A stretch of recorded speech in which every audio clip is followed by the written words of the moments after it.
Oh my gosh, so much better.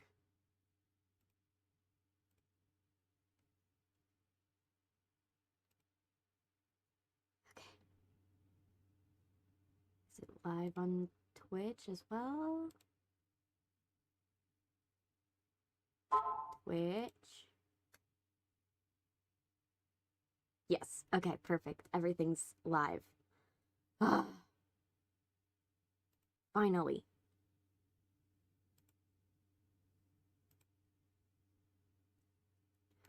All right. Hi, guys. Hi. Oh my gosh, we're getting chats. We're getting chat messages already. Hey, guys. Welcome. Welcome. Hi. You're sleepy? I see. I saw it in the chat. I've been trying to put up the chat for a while. I've been doing good.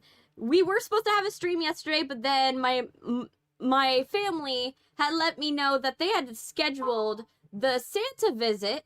Like, we were going to go to see Santa at Bass Pro Shop.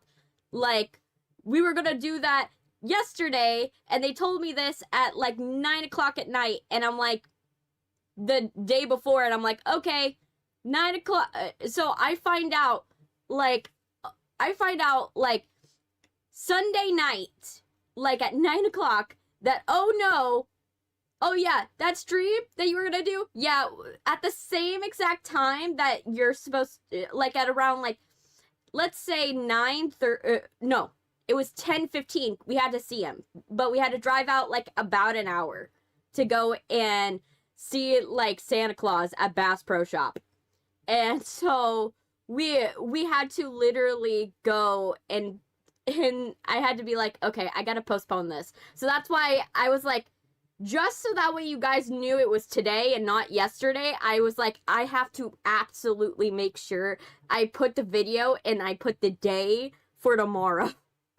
When I did that, I was like, I need to absolutely let them know, because I'm not gonna be able to show up, because since that's an hour out of our way, we're not leaving that mall till probably late at night.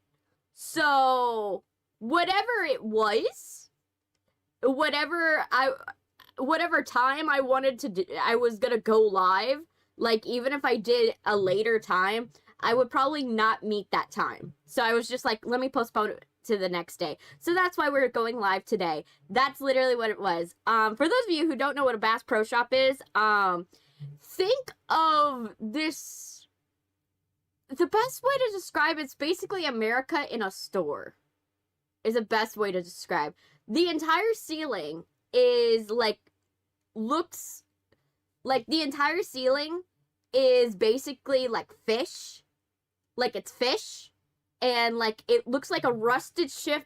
The ceiling looks like a rusted ship, but then, oh my gosh, I just realized that the vertical is not showing correctly. Let me fix that. I decided to do both vertical and horizontal vertical in dual cast, because I do acknowledge that some of you want the full picture. I realized this, I was like, when I was looking back through the streams, I was like, oh my gosh, I need to make it to where, like, if you want the full experience, you can, but if you just want to be in the same chat as the horizontal people, but have it vertically, I have to have that as a choice too. So I decided to do it dual, go back to dual, but make it them both dual streams. So that's what's going on. So who knows? I got a new PS5 controller. The old one was starting to have stick drift and trigger twitch. Couldn't you just go,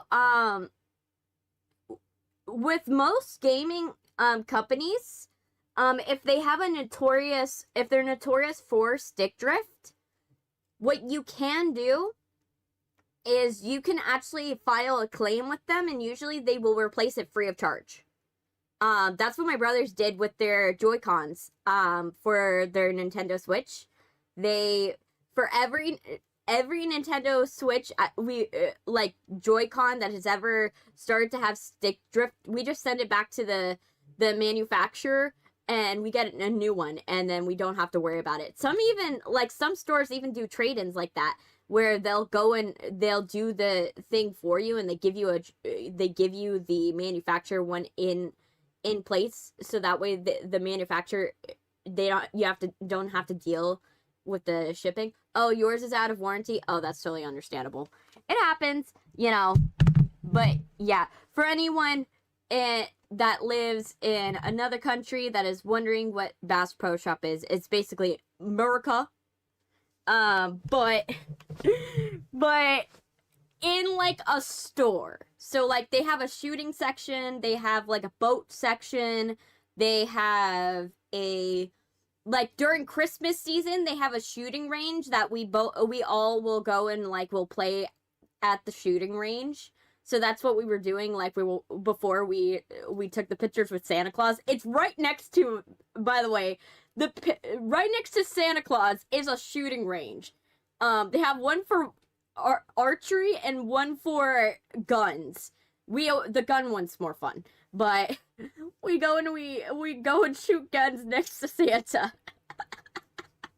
which is wild. Like, in what world is, like, I do acknowledge that's American thing. That's clearly an American thing that you shoot guns next to Santa. Like, so yes, I was shooting guns next to Santa, and it was funny. I was just, I find it funny every single time I go to this Bass Pro Shop and do this, and it's hilarious. But yeah, so they have a shooting range next to Santa. So you go and you shoot in the shooting range, you shoot in the archery section. You walk around. We went like right when Bass Pro Shop opened, like, so you're able, like, we showed up like right when they're doing Santa. So since Santa is done in the outside part of Bass Pro Shop, because there's an indoor part of Bass Pro Shop and then the outside part of Bass Pro Shop. So Santa's stationed in the outdoor part of Bass Pro Shop. It's still under a covering, but it's still outside, And so we're just like, we're getting like all the wind in. It's nice and breezy. It's like, even though it's not air conditioned, obviously, like, it's breezy that in the morning. So it's like, oh my gosh, it's so nice in the morning. So they don't have any of the, like, the extra, they don't have extra fans or anything going on in there. And so yeah, we booked the time slot of right before the store opens. So at 10:15. So they open at 10:20. So we booked that. My mom, knowing how the house is and how everybody is in the house, she was like, okay, let me tell them that the appointment's at 9:30. That let me tell everybody the appointment's at 9:30 and that we have to leave at 9. Because she knows how the house is. There's so many people in my house, and there's so many kids, and there's so many, it's like wrangling cats, like feral cats. Like, everybody's screaming, everybody's running, everybody's like, oh my gosh, we gotta get ready for Santa. Like, we're putting hats on people. We're like going and trying to figure out, like, my sister's like, I have nothing to wear. And we're like, you have everything to wear. And so my sister's like rummaging through my closet, rummaging through my mom's closet, rummaging through her closet. We're trying to get Little Spice dressed. Little Spice is like refusing to get up. He's like, no, I don't want to get up. Can I see Santa another time? And it's like, no, buddy, we only have this appointment date. We only have this appointment and that's it. Because it's booked by appointment and it's very popular. Like, super popular. When we got there, they basically were like, oh, yeah, we've sold out of all of the Bass Pro Shop frames that we buy every year. They sold out in November, which was the hilarious part. They were like, yeah, we sold out of all of them in November. And I'm like, me and my mom and my dad simultaneously like, and you didn't restock them? Like, clearly this is the best one. to go and like take pictures with Santa Claus. You're telling us that you basically decided to not, like, we understand that this specific worker wasn't the one that did it.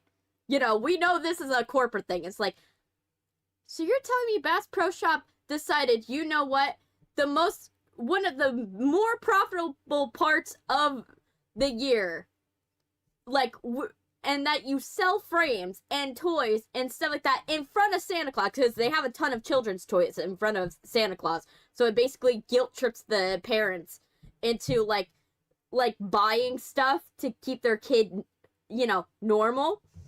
So yeah, so they have that stuff. But you're telling us that you sold out of the frames and your bosses never restocked them? It's kind of insane.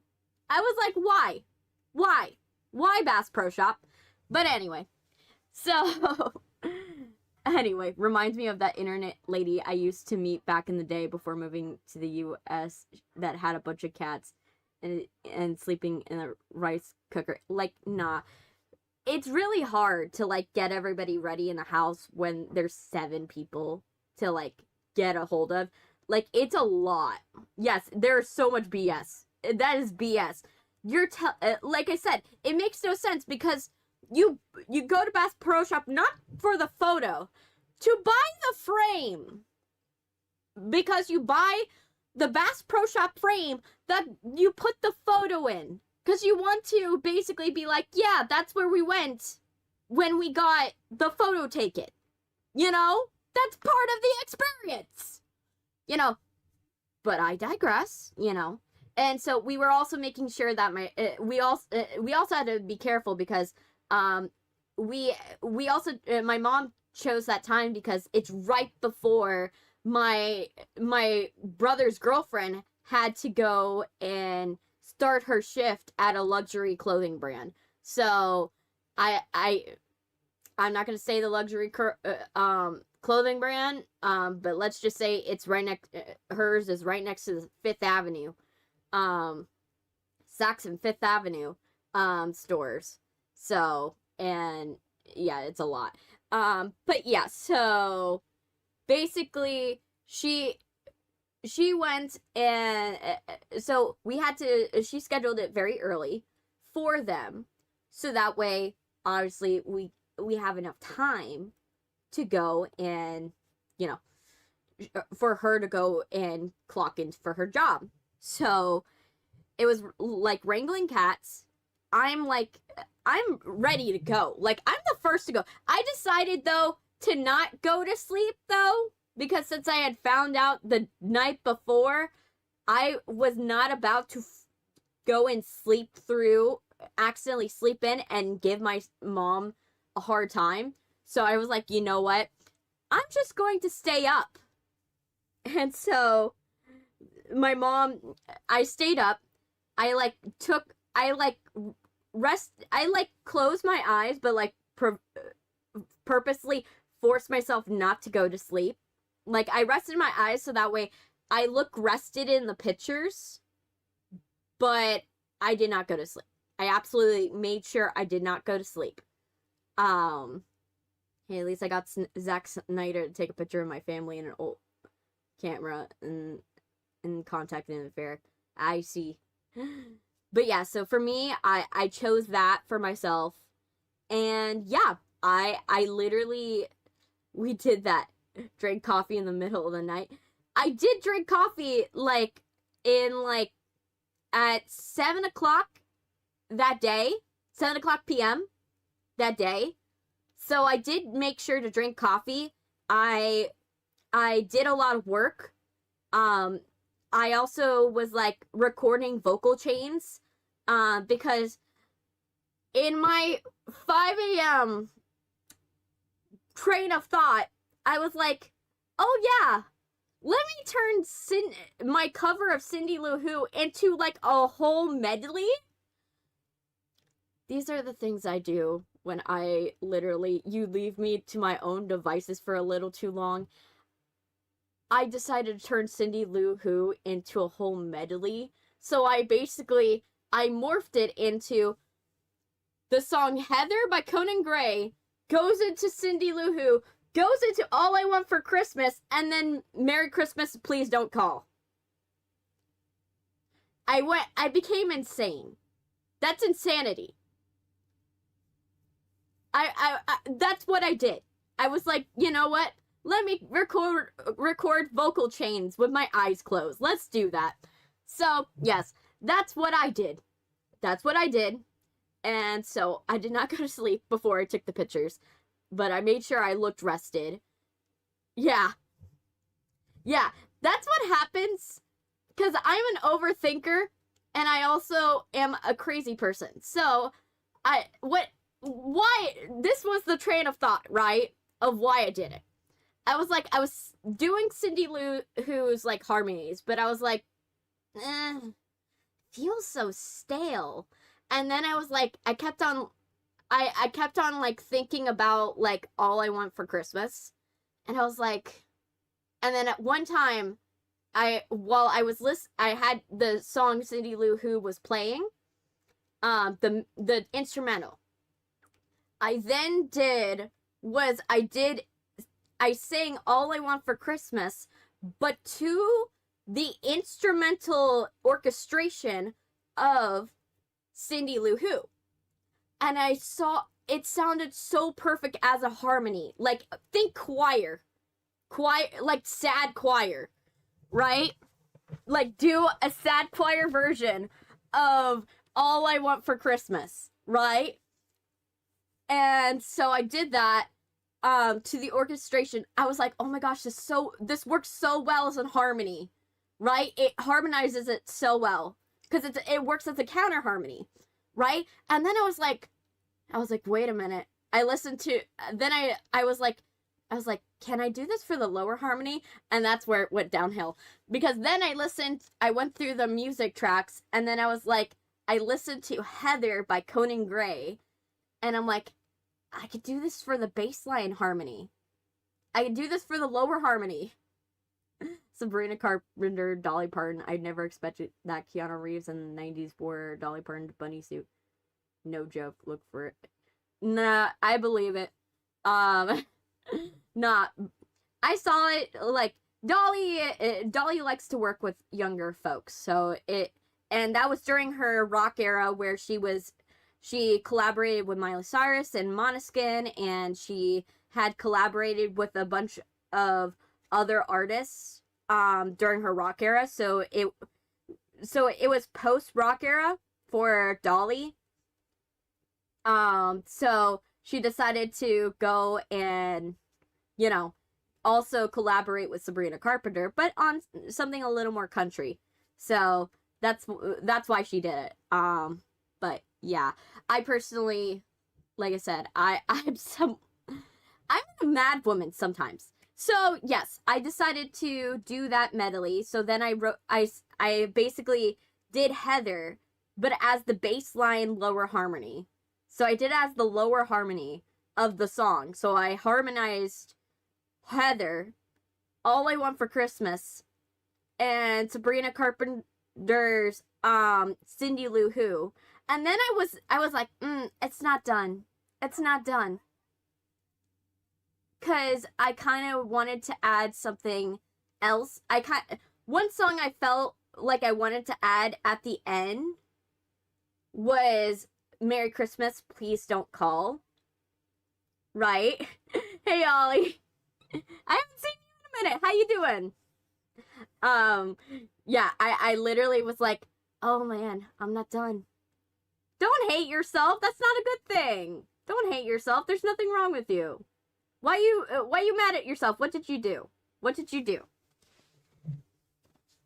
What did you do? Trust me, it's probably not as bad as you think it is. This game, man. What game are you playing this time? What are you playing, Ollie? What is the game? But yeah, I decided to add Merry Christmas, Please Don't Call to the end because how I saw it, right, is in my mind is like, oh, it's Hollow Knight. Yeah, I understand it. I understand it. I understand. Trust me, I get it. Hollow Knight sucks. But don't blame yourself. Blame the game. So, but yeah. But the reason why it kind of morphed into that was that I like that the competing, like, stories of each one, right? Because they're all about breakups. They're all about breakups, and they're all about, like, you know, they kind of tell a story of this person that left you, that found another person, and now you kind of feel like it's ruined your holiday, right? That's the idea, right?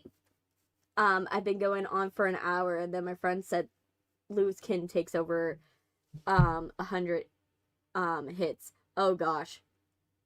Lost kin. Yeah. Don't worry. Like I said, you'll get there. You will get there. It just will take a lot of time. On the bright side, you're not doing it for a live stream, so if you don't have the pressure that you don't have to get it in a couple of streams. You could just, take your time with it. So, me, whenever I have to do a live stream, I have to think, how many live streams is this gonna take before I finally reach an ending? And if it's less entertaining, if I'm gonna have like 20 unentertaining streams just to finish one, just to have one where I finish it, I have to weigh whether it's worth it or not. You know what I mean? So I have to weigh whether it's worth it or not. Whereas you have limitless amount of time because you're not, racing against a clock. So I say, take your time. Take your time. Don't get mad at yourself because you're working really hard. I'm going full toxic gamer here. Get Gus, jump. How do you play hard games? Yeah. How those guys talk? Nah.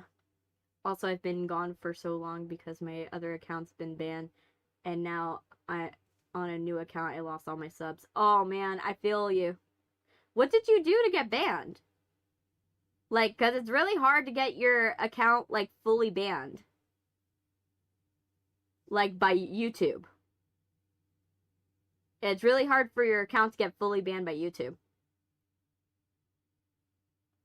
Like, I ban accounts, but I only ban them, like, for a couple of, like, for at most a week. Like, a month if it's, like, really whatever they did was very excessive. Right? And if it's, like, you're just being a jerk in one stream, I'll do it for, like, one day. Because it could be you're having a bad day, right? But I make sure to, like, go in, have tiers, depending upon how bad is the discretion. My Google account was underage, so it got deleted. Yeah. That's the AI system. That's the AI system that they're using. They use a system to try to figure out what your age is, depending upon what you're like watching. So you have to make sure, like I'm not saying do this, but for me, I have to make sure if I do watch any content that is like it's from a cartoon perspective or anything like that, I watch it on, like, TikTok or stuff like that, because I'd rather watch it on TikTok where it's not going to have an issue. I'm perfect age. Hey, Wet Dream, I haven't seen you in a minute. What's up? What's up? Yeah, AI is taking over. But yeah, so I did counter, so back to the counter melody that I was doing. The breakup mix is what I'm calling it. It's a medley of breakup songs around Christmas. I really like Heather each one is telling, like, a different perspective of the same story. And that's why I kind of wanted to do it. So, like, for example, like, Conan Gray's Heather's, like, the insecurity behind it, right? The insecurity of, like, that person being with that other person, But then, so I put that as like the lower harmony. But then for All I Want for Christmas, I made it a sad version where it was basically like, it's basically All I Want for Christmas. If you dissect it, it's a very sad song when you think about it. If you sing it in a sad tone, it's a very sad song. So for me, I liked it because it's kind of like, all I wanted for Christmas was you. And I don't have you in this moment. You know, and that she has you in this moment. And so I kind of like that as like from a storytelling perspective, right? I kind of like that as the higher melody, right? So I kind of did that as the higher melody of All I Want for Christmas Was You, is like this idea that this was what I wanted, but I didn't get, right? And so it's like hammering that home. And then Sabrina Carpenter's like Cindy Lou Who is the story. What happened? Why did this happen? So like, why is the character singing from this point of view? The character singing from this point of view because she saw a picture of this girl with this guy, and she has a ring on her finger, and she's like, we broke up only like a couple of weeks ago. What happened? You know? And so it's kind of like, it's that sadness of that. And then basically I kind of wanted to create hope for the ending. And so, and if you know, those songs don't have, like, All I Want for Christmas Is You has a bridge. But Heather and Cindy Lou Who do not have bridges. They just have outros. So I wanted to use Merry Christmas, Please Don't Call as the ending, where it's basically like the guy, something went wrong with the girl, right? The girl that he left this girl for. And the guy wants to crawl back, and she's like, I've healed enough. You know, I've healed. I went through my hurt, and I'm sorry, Merry Christmas, but please don't call. You know, I wanted that. You know, I kind of wanted that for the story, where like there's some hope. This girl that went through all of this, right? Like, basically like ends up being like, I'm okay. You know, you didn't ruin my season. You know what I mean? And that's why I did the medley mix. So it's a medley mix. It's very, I'm finishing the harmonies, because the harmonies are the hardest part. It's like the ad-libs and harmonies, and like making it mix very well together.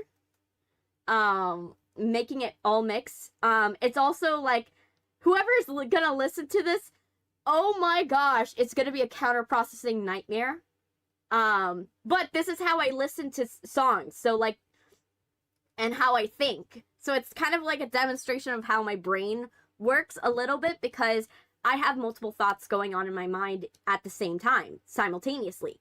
So I have like 6 thoughts going on. So it's kind of, in a way, it's an indicative of how my brain works, in a way, but I'm telling a story from a different character.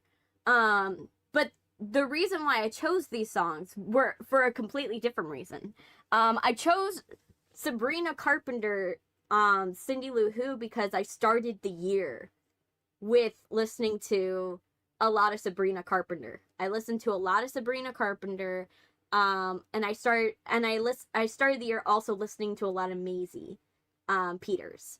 And I was like, what would be so perfect is if I finished the year with Maisie and Sabrina as the core of it. I'm also working on something for Maisie Peters. I'm working on like I don't know if it's a medley. Like, I'm still figuring out if I'm gonna do some medley with it. That's something I kind of like doing, medleys, a little bit. But I'm gonna see how it goes. But yeah, I've been more music driven, so I've been working on it. We'll see how good it comes out. Like, this is one of those things where you can't actually tell if it's good until I push it out, and then you guys are like, okay, it's in the world. Do you like it? Cindy Lou Who's actor recently wore her costume from the movie, and she said it still fits her mostly. Yeah. That's mostly because the girl's skinny. The girl's like skinny like a twig. Really skinny like twig. No disrespect. Like, no disrespect, but she's skinny like a twig, to be honest. But yeah. So I have that been going on. So after I took my pictures with Santa at Bass Pro Shop yesterday. Just to be met with, oh yeah, you're not gonna get the frame. And I spent time at the shooting range, that's right next to Santa Claus, which was fun. I scored all the targets. Like, I did all the targets, and I got, like, perfect shots. So I was very good. I was very happy about that. I got perfect shots. We looked at some boats. We went to the aquarium. Me and my dad were, like, my dad showed PJ the tank because he's now old enough to see Bass Pro Shop and remember this is probably going to be the first time he remembers going to see Santa. So that's why it's very important for us. So we took him to the aquarium. He's like, "Oh my gosh, the fish." And me and my dad are like, "Those fish look so sad." Like, there are fish, the fish have no lighting. So think about it. They have no lights. The vegetation is sparse. And you need light in a tank because the light helps with like growing algae. You know, you don't need it all the time, but you need to, like, every once in a while have light on the tank so that way it has some algae growth. And these fish look sad. They look real sad. So yeah, we did that. After that, we went into the mall. Because we don't go, like I said, we're traveling out to see Santa. This is very far for us to go and see Santa. So we're gonna go and make a day of being in the mall. Of course, I can't afford anything, so I'm just basically window shopping while my parents actually buy stuff. Because, you know, I'm saving up my money for a bill I had to pay, so I just can't exactly be spending money. So I'm just like, oh yeah, that looks nice. That would probably be a good gift for them, you know, all that. And they visibly are seeing, like, I'm kind of sad because I see stuff that I want, but I can't have it. And so after a point, my parents felt bad. They were like, they either felt bad or my dad had not gotten a gift for me yet. And he saw that I was looking at a pair of shoes that I was like, oh my gosh, those shoes are so, they're so pretty. They're these nice russet shoes that have a bow on them. And then they have little crystals. They're like cubic zirconium crystals, but they're crystals nonetheless. And they're so pretty. And they were in my size, and I was like, oh, they look so pretty. And my dad's like, oh, what shoes? And I showed him the shoes, and they have like a gold sparkly, like a sparkle, but it's not like a glitter sparkle. It's like a fabric sparkle, if you know what I mean, right? It's an iridescent sparkle. And he was like, do you want me to get can I get that for you for your gift? I was like, sure. And he did that. So he bought me those shoes. So I got some these really pretty, you know, shoes, because I don't go places. So I don't really have like pretty, you know, like dress shoes. You know, like I don't have pretty heels. So I was like, oh my gosh, these are really good. And then they're square heels as well. So the heel is like not going to sink into the grass. And I was like, oh my gosh. So my dad got me these shoes. And I was very happy. And then, I watched my fried, okay, I love lionfish, delicious. Good thing they take out the poisonous quills. Fried, sea orchard, fried clams, and oh yeah,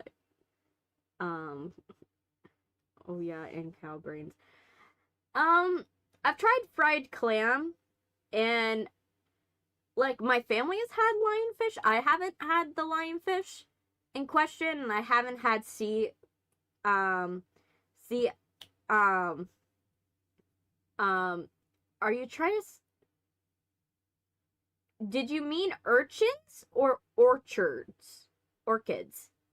Is that sea orchids a different thing, or did you mean like urchins? And then I've never had cow brain. No. I think that's how you get mad cow disease. Because of the prions. One time, yeah. But for me, So I watched my younger siblings. They bought my siblings like a bunch of pants and stuff like that, because my sister has similar problems with, buying pants. We're curvy women. We're curvy women. When we can find pants that fits, we will buy the pants. Doesn't matter what the price is, But yeah, so I personally, they got my sister some stuff, and then we just had some fun. We had fun. We visited my brother's girlfriend at her store. Obviously I didn't, because I had to watch the little ones.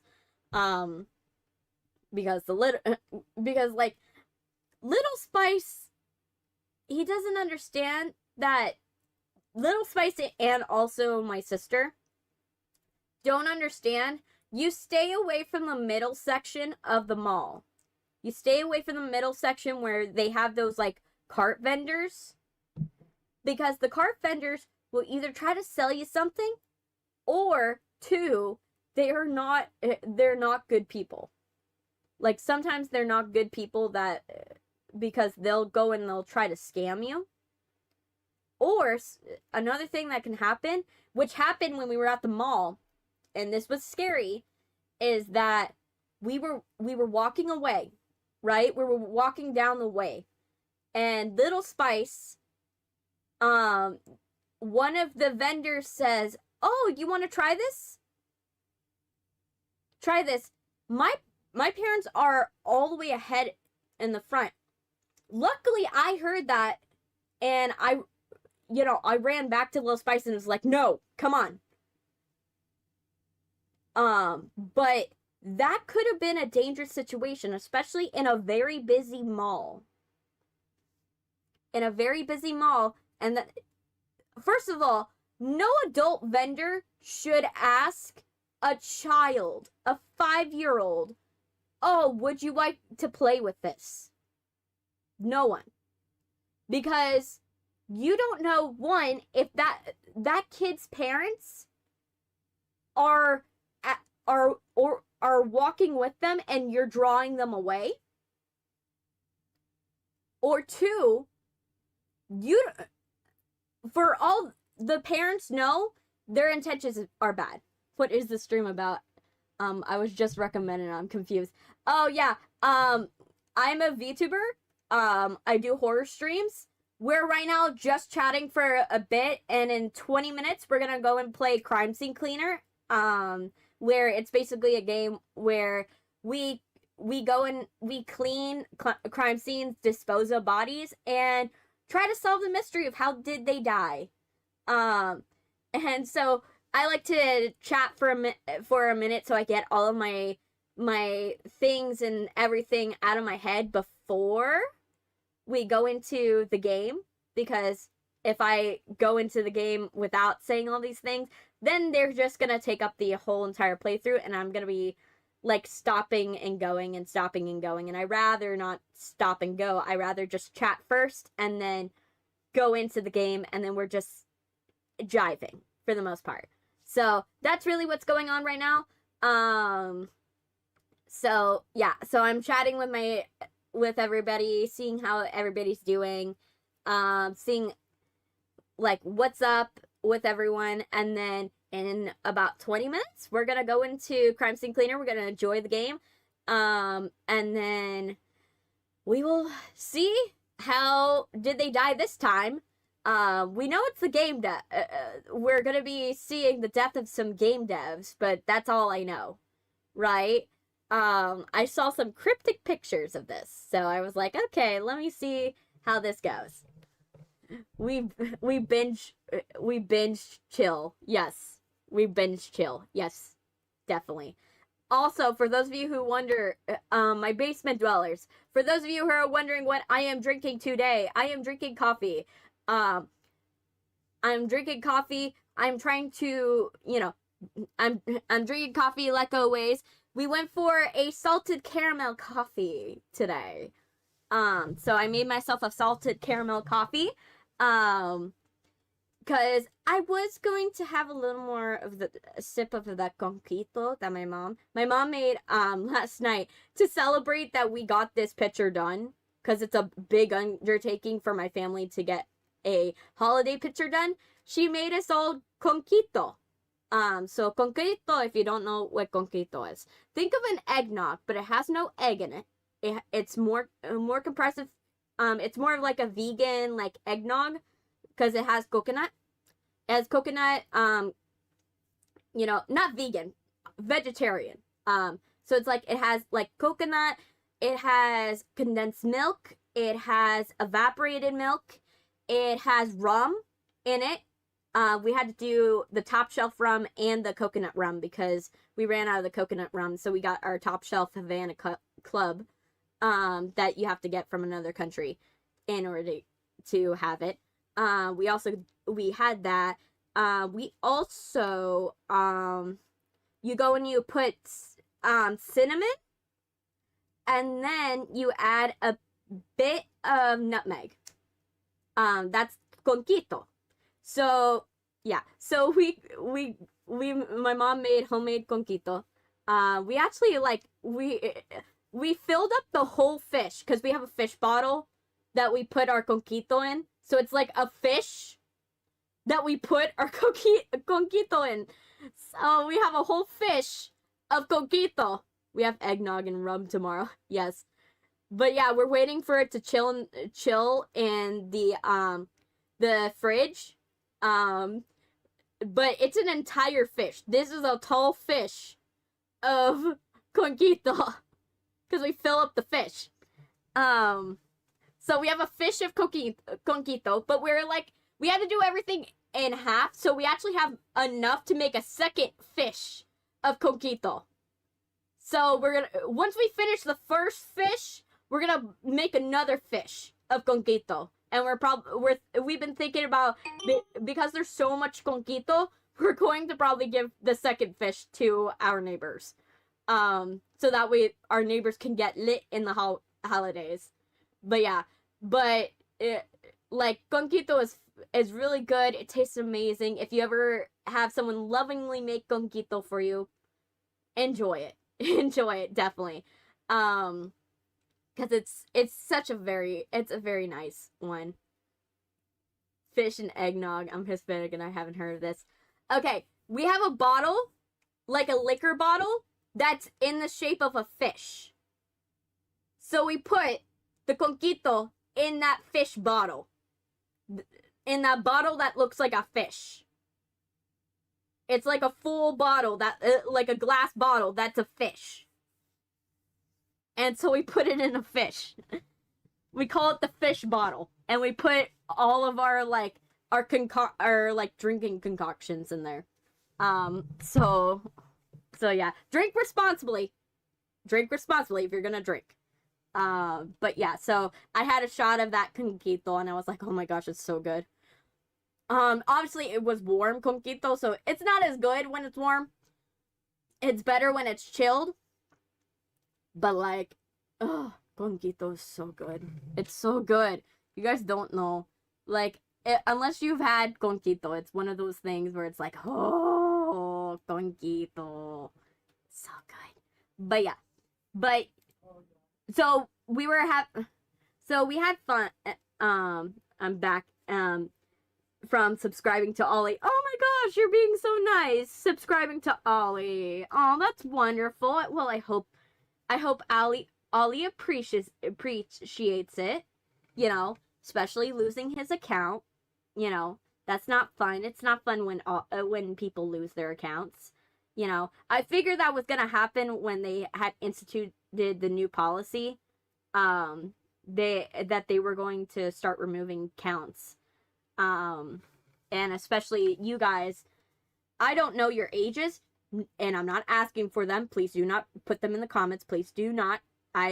Please do not. But you know, I know that probably some of you are probably not. Either you're not the right age, or you're here because you're from another country. So I cater to a certain audience per se. But yeah, I'm doing good, you guys. And you know, the holidays are, you know, they're stressful, but that doing good. I finally got the gifts I got everybody, so I'm like, oh my gosh, yay. You know, the most I spent like roughly like $15 on everyone, because I was like, I cannot afford to spend too much money on everyone. Like, $15 is all I'm allocating, you know. So I did like $10 here, $12 here. I try to keep the presents as cheap as possible, and if I had gifts for anybody, I try to like go and use those gifts instead of purchasing new ones or anything like that. And so luckily I was able to scrounge up a tiny portion of money, but a good amount of money, to giving everyone a gift this year. Because I'm always the person that, even if it's hard for me to afford it, I always make sure I give people, you know, their Christmas gifts. I always make sure that I give them their Christmas gifts and their birthday gifts. I try to, you know, even if it's hard for me, I try to make sure that everybody's okay, you know, because, you know, this holiday season's been hard on everybody, and I can acknowledge for a lot of people it's been hard. But yeah, so I try to put a lot. I always try to put a lot of thought and try not to spend the most on people. You know, if it's something that's going to be super thoughtful, I try to do that. Now, I wanted to get this one thing for my mom. I wanted to get my mom this one thing, but I'm going to have to hold off till her birthday, because she wants this vase. She wants a vase. And she wants a narrow vase. She wants a flower vase, but it broke a while back. Her favorite vase broke, and she was so sad about it. And I found this one wonderful one that looks like water. Like, it looks like water splashing up, right? And I want to get it for her, but I'm like, I can't afford it right now. But I'm thinking about doing is waiting. Her birthday is all the way in June, so I have enough time. And so so I'm thinking about doing is, I'm gonna try to save up money for this like $40 vase, and try to get her this water vase, because it looks so beautiful. And I know she will love it. And I think it will be so pretty to put in our house, especially when my mom, she's made her house look like it's a water theme. It's not a vape, it's a vase. A vase that you put flowers in. YouTube's busy trying to implement broken AI in their broken system. Totally okay with AI content slop in their platform. Oh no, dislike counter is pretty bad, but I had to vent. Yeah. But yeah, it's a flower vase. it's a flower face, but it's like it's made to look like it's water splashing up upwards, and I'm thinking about getting it for her. Yeah, I have a weird way of pronouncing stuff. It probably I didn't say, I said it weird, probably. But yeah, this is the vase I'm thinking about getting for my mom because it's like, it's so pretty. It's so pretty.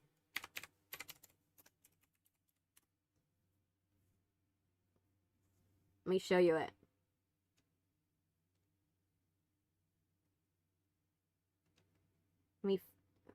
Let me get it from Amazon.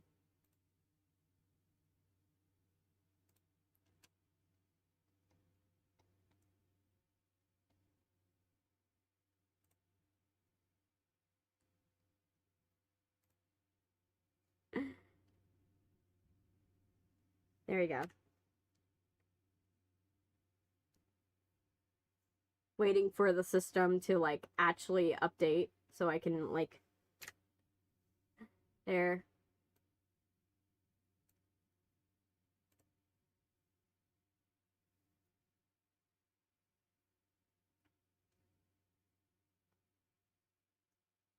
Okay, save. I'm gonna show you guys the vase in question. And you tell me if this would be amazing to give to my mother.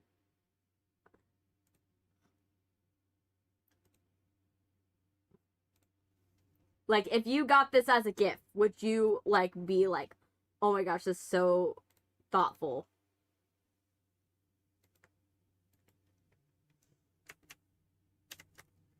Okay, let me get this.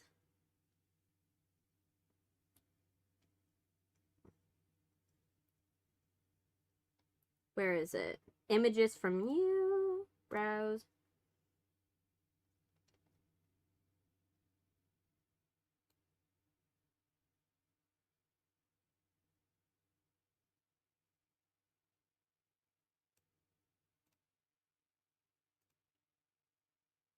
But yeah, this is the vase in question.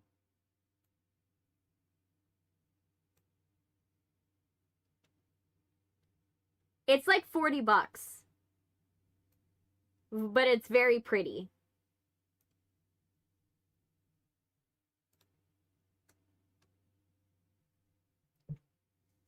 I'm thinking about getting this for her.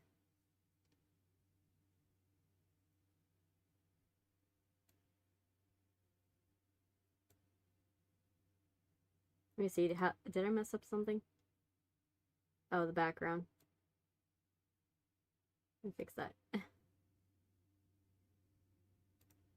But yeah, this is the vase I wanted to get for her. Yeah, it like I said, it looks like water. Her whole theme of her house is like fishing and water and coastal and all of that stuff. So imagine putting flowers in this. Like a very nice, you know, flower arrangement on the coffee table. You know, this is what I was thinking about getting for her. It it's got really good reviews. So from what I've seen is people have said it's really it's very thick. So it's really it they don't really have problems with this vase. It's like got a 4.7 on Amazon. So it should be fine, and it's glass blown as well. It's a glass blown vase.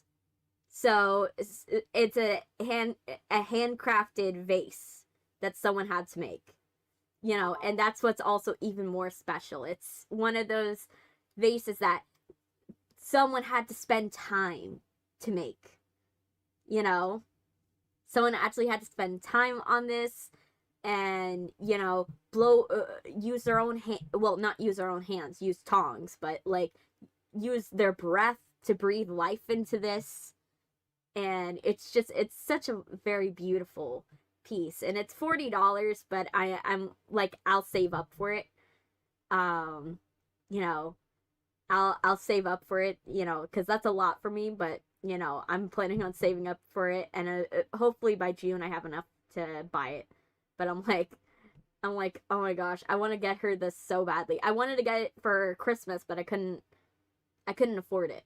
So I just was like, you know what, we're gonna hold off till her birthday. So I'm waiting till June to give it. Yeah, I'm gonna save up and give it to her in June. But it's just a beautiful vase, and I want to give it to her.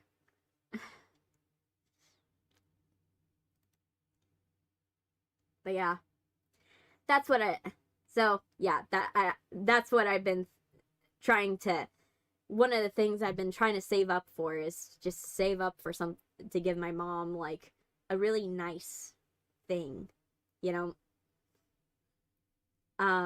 If you like video game soundtracks, listen to the one from Claire Obscura. They're technically Game of the Year, but they're not Game of the Indie Year. Game of the Year Indie, because they got their title rescinded, their award rescinded from the Indie Game Awards due to their use of AI. So they are technically not Indie Game of the Year. So Game of the Year, yes. Indie Game of the Year, nope. Because they had their award rescinded due to their use of AI being too blatant. So that's the reason why Claire Obscure lost their award. That I heard about how they lost their award, and I was like, oh wow. You know, and they even, like, the Indie Game Awards even, like, put out a statement. They were like, yeah, many indie games have become successful without and stayed within budget without using AI. You can make choices that, while they will be different from your original vision, they can help with the story of your game. You don't need a big budget to make a like indie game. You know what I mean? Like, this is not a cost saving method that should be endorsed. You know? And so that was their statement about it, and I was like, I respect it. I respect that, Indie Game Awards. To be honest, I could see what you're saying. Hey, Blocks Fixed Fruit, welcome. Hey, what? How you doing?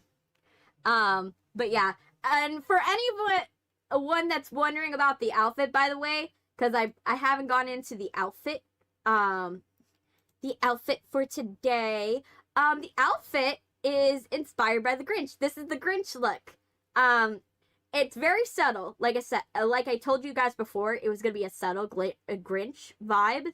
So I've got the texture of his fur. I've got it's knitted. The color is the Grinch green. I went for Grinch green. And I went for a nice I went for it really goes well with the smile, like my like mask smile. It really goes well with it, because, like, oh my gosh, it looks so pretty with the mask, you know. It's so pretty with the mask. Part of me wanted to make the mask kind of like pink for this a little bit, like the teeth pink, but I was like, that'll be for a future update later, when I do, like, future updates. Because I've been thinking about doing future updates to the mask. Like, nothing, like, extraordinary. It's gonna look like the same mask. But I've been thinking about changing the mask to be something where I could customize it even more. I was thinking of, like, having it to be where I could, like, make the mouth, like, pink, and then the exterior, like, a different color. Or the mouth, like, one color, you know. That's the idea. Like, make them two different colors, right? Or make the mask teeth, like, darker, right? I want to try different things with the mask. I want to see what I could do with it. But yeah, that was I thought about doing something. I was thinking about doing, because it's like, it's kind of really nice, you know. I was doing that. But yeah, so this outfit's more Grinch inspired rather than straight Grinch, if you know what I mean. It's Grinch inspired. Like, one of my favorite, like, Christmas films is Jim Carrey's The Grinch. Like, the Jim Carrey Grinch. I love that one. I only don't like the last 10 minutes of it. That's the only grievance I have with it. Is the last 10 minutes of The Grinch. I think it should have been re-edited back to what it was supposed to be. Like, I need it to be like someone to release the re-edited version of The Grinch. Because in my opinion, The Grinch having, like, going full 180 makes no sense when the whole point of The Grinch from the Jim Carrey one is all about, like, it goes into the deeper themes of the Grinch, story. It goes into the fact that we should not worry about consumerism. We should worry about, being part of the festivities and being around people. Hi. Oh, you stayed up all night? Hi, welcome. Let me see.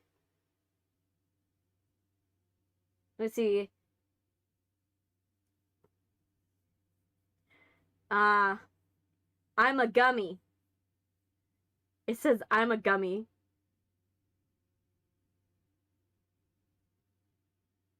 I'm a gummy bear. Oh my gosh. Duck, are you singing the song, Gummy Bear? Oh my gosh. Yo. But, yeah, so, like, I don't like the last 10 minutes because, like, the whole point of the Jim Carrey Grinch is to go into the deeper themes of what the Grinch story is supposed to be about, which is about consumerism. It's supposed to be about the fact that consumerism is destroying the holiday, and the Grinch is the only one that knows the true value. The Grinch and Cindy Lou Who are the only ones that know the true value of the holiday, whereas everybody is getting all swept up in Christmas fever. And for the majority of the film, they present the Grinch as correct, just not morally correct, right? He's not morally correct. How he's going about it is bad. It's just not... I feel that the ending of the Grinch, he could still have the, oh, I give the presents back, right? He could still have the I give the present back moment. But only when I feel it should have been that, like how the original script had it, where oh no, what's happening? No, OBS, no, you're not allowed to crash on me. OBS, you're not allowed to crash on me. No, not again. But it should have been like how it was in the original script, where he sees that the Whoville has finally realized the true value of Christmas and what it's about. It's not about the presents. It's all about the people that are around you. And then he gives the presents back. Like, that's the whole reason that how it should have gone. He's supposed to see them recognize that they know the true value of Christmas. His heart grows 3 times, and then he decides to give them it back. That's how it was in the original script, and then it got scrapped. Then the movie got given to another director and producer, and then halfway through production, and then they changed the ending, because majority of the film was already filmed. So because majority of the film was already filmed, they just had to, like, deal with the fact that they just had to re-edit the film, and that's how they ended the film. They ended the film with, oh, the Grinch now understands the true value of Christmas, but it makes no sense because the Grinch knew the true value of Christmas the entire time. The only difference is the Whovians didn't. They didn't know the true value of Christmas, and the whole point of the Grinch from the 95% of the movie is that he knows, but they don't. and he just is taking away Christmas because they don't value it. That's the whole point. And the new director was like, nah, let's scrap that ending. But it makes the movie make no sense once you get to the last 10 minutes.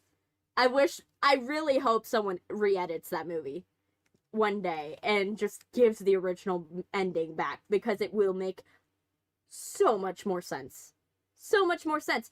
It's literally, you could literally just re-edit, like, where things go, and then it'll be good. But unfortunately, they just didn't do it.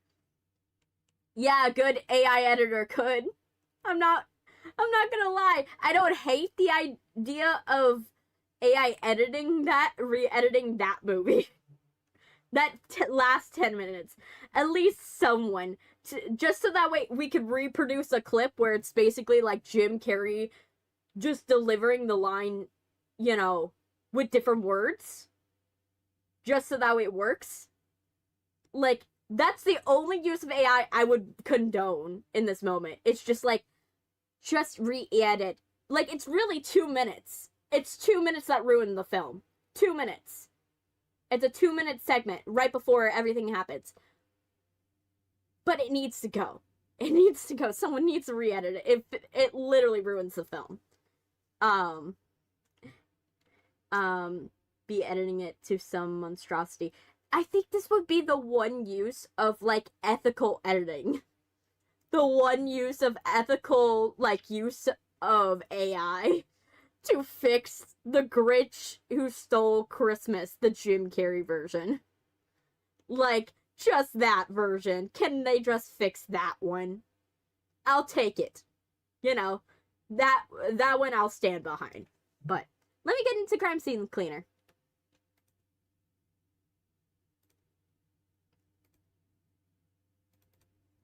I saw one video which this guy has AI turn Genshin Impact into a communist system one.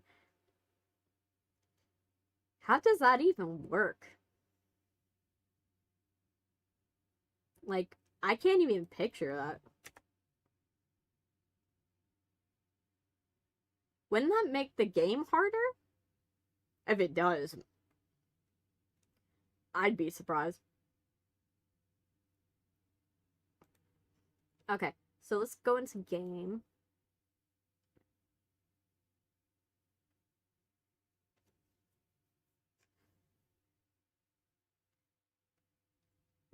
The ending from the script was never filmed. It technically is, because it's edited weird. That section is just edited weird. So, I don't believe it. That it wasn't refilmed. Like, I feel like I said, I feel like it, again, I really, really wish they went a different direction with the film. They didn't, they went with the original direction, and they just stuck to the script. Basically, is AI to make Genshin communist? But how does it work is the question. Like, is it the, like, money system, or is it like the NPC interaction? I need more details. I don't understand that. Duck. Anyway, let's go back into the game. But yeah, if you want the full screen experience and you're on vertical, I have a vertical option for you. I have the vertical option, but if you want to be in the same chat as the horizontal, you're gonna have to stick with me down here.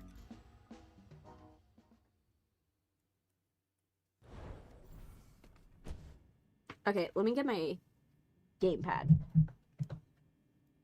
I like to play on gamepad for this one, so that way I'm not like, oh my gosh, what's going on?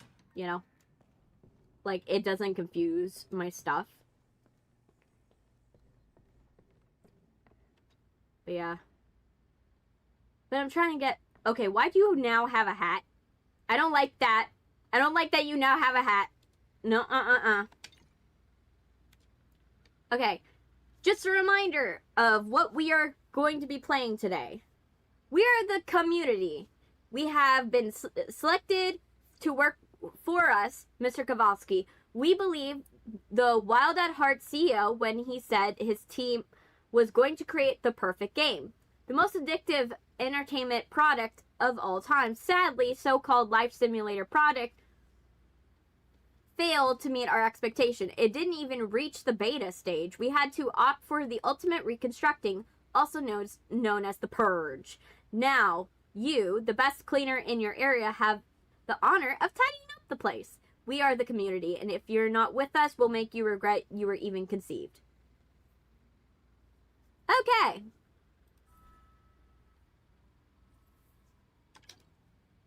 Alright, let's go.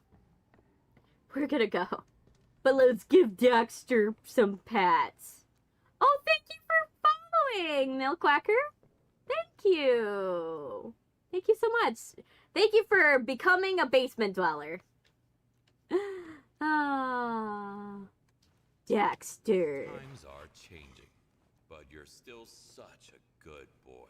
You're such a good boy, Doxter. You're not committing crimes like I am.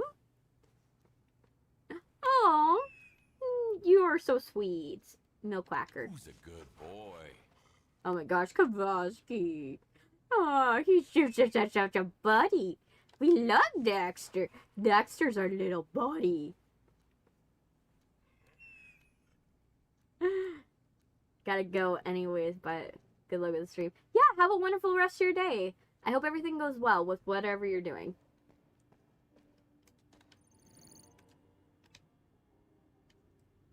Development hell.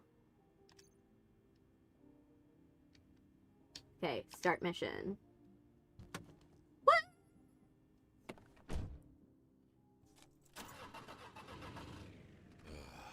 It'll be a long night.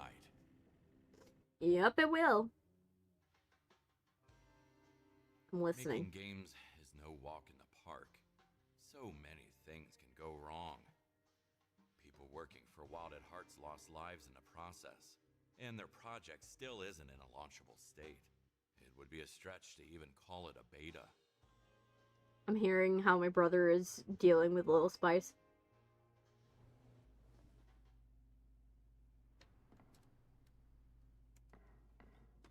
Oh. Little Spice does not like whatever is going on. Not in like a very bad way, but like in a way where he's like, I don't like this. Ooh, let me see what you're saying. Crime scene cleaner. X or 4? I thought the main character died and retired, or vice versa. So let's check all of the lockers. Anything interesting? A duck.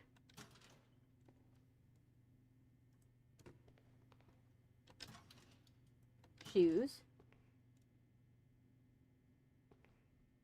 Money.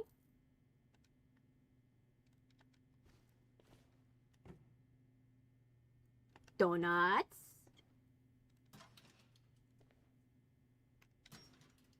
Nope. Nope. Nope. Ooh, someone was getting hammered here. Nice.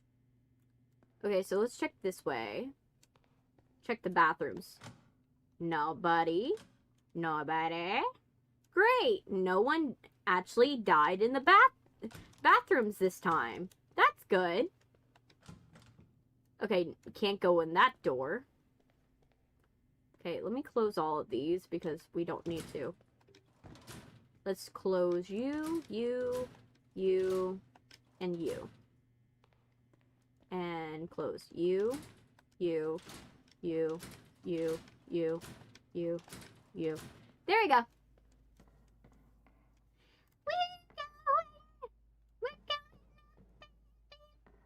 Also, I saw that one interview. See how game making magic. Okay. Magic.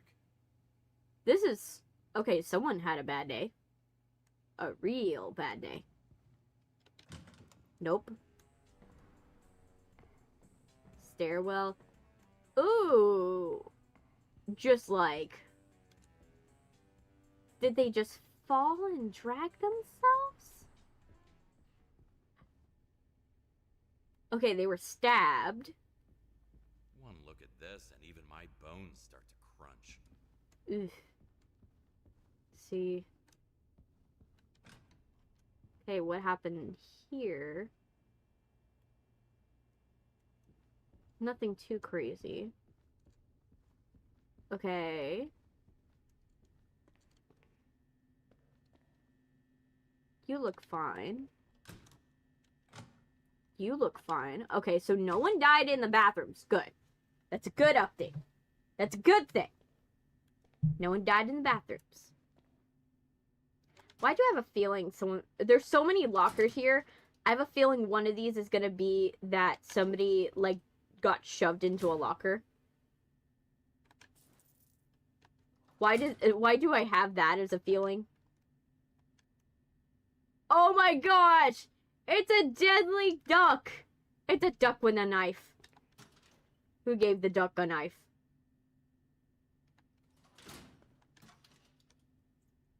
Okay.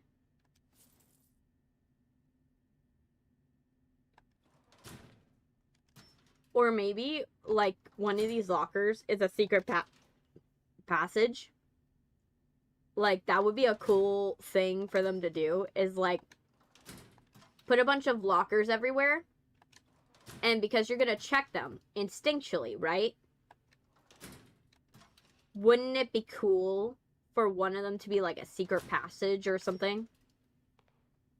Obviously, you're gonna have to make it obvious that there's a secret passage in it a little bit. Like, a little obvious. Not too obvious, but, like, a little obvious. But, like, it'd be good. Okay, and let me see here. Oh, they had a hot tub stream.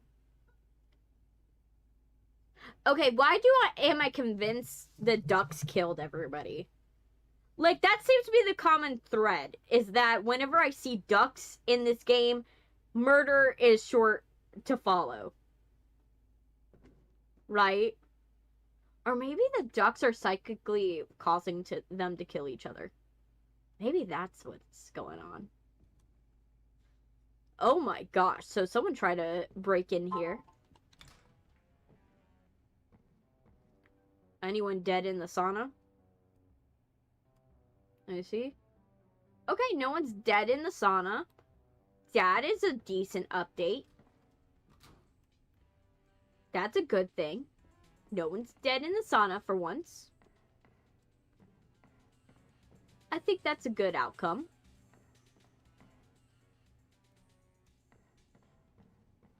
Okay, let's see up here. Okay. Interesting. What is that? A wheel of misfortune? Yep. We will miss you. Brown's prize. I am tired. Random salty sacrifice?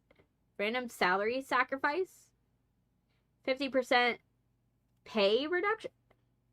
Is this like if you like go and like complain to the boss, they will literally spin this wheel and see like what your fate is? That would be so like that would make sense for why she is like that right now. They have her up like that. Okay, now the question is, how am I gonna get in here? Like, I gotta figure out a way to get in here. Fire extinguisher. So I'm guessing I'm gonna have to use the elevator, maybe. Like, that would be the only other way I would think. So let's see how this went. You got stabbed. We're just solving the mystery of who died first. They had it at least... I have to say their accommodations weren't bad. When you really think about it, like, their accommodations weren't terrible. Oh, thank you for following! Emmy Ether. Thank you! Oh, I'm hoping you're having a good day. They didn't have bad accommodations, so... very end of the day, it wasn't bad. I need to find a matching card. That wasn't the thing that went bad. So, what I'm guessing happened, right?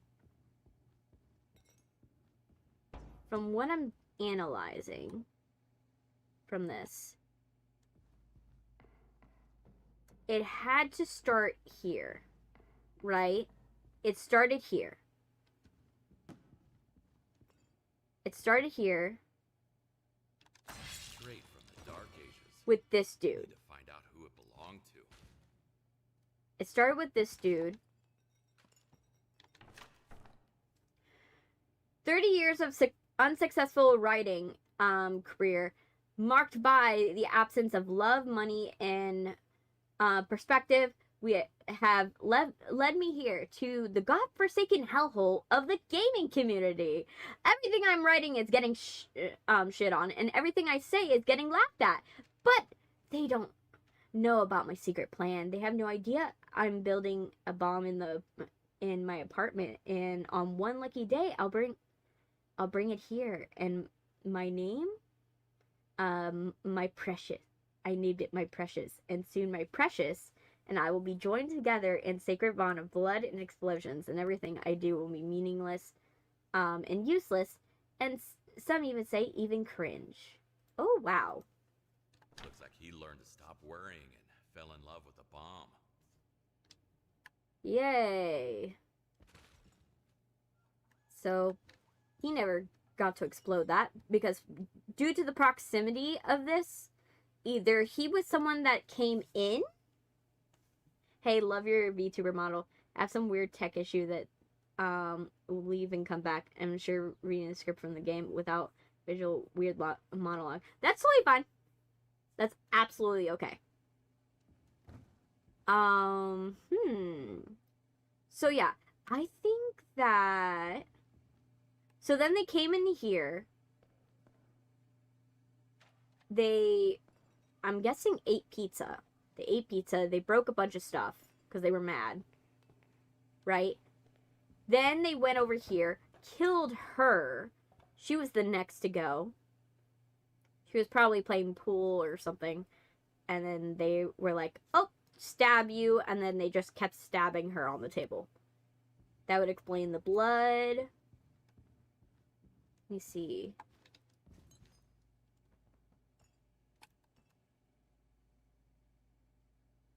Oh. Can I go up here? No, I can't. Okay, so I have to figure out how to get up there. Or... maybe... I just do. Nope. That's not it. Okay. So, after that, they like, oh my gosh, I'm so mad. I'm going on a rampage. So then they go down to, they do their rampage, right? But I think they start here. They go up first, right? I think they go up, because even though there's no blood indicating, there's blood going down, but there's not blood going up. So that makes me think that, or maybe, no. They started here. They had to have started here. They did CEO. Then they killed everything there. Did this lady, because she was like, I'm the HR rep, and you shouldn't be doing this, and yada, yada, yada. And he was like, yeah, sure. Yeah. As I thought, she's the HR lady. So, he goes and he stabs her with, like, ninja shards. stars. Goes down here, kills the people in here. Then goes all the way down here. He goes down here. Because he pushed someone from the top. They dragged themselves over here, but they weren't dead, right? So he needed to strangle them. He needed them to stay put so he can, like, stab them. So what he does is he gets one of these things, lays it on them. The guy's, like, can't really move because his leg is probably hurt, his body's hurting and stuff like that. So he pins him to the ground, then stabs him to finish the job, so that way the guy can't get back up. Then he's done with that guy, so then he goes into here, he breaks down the door. The girl is probably freaking out during the live stream, or can't even hear because she's doing the live stream. So then breaks down the door. It's clear he doesn't use that on her. What he does use on her is that he uses the stuff around here to crush.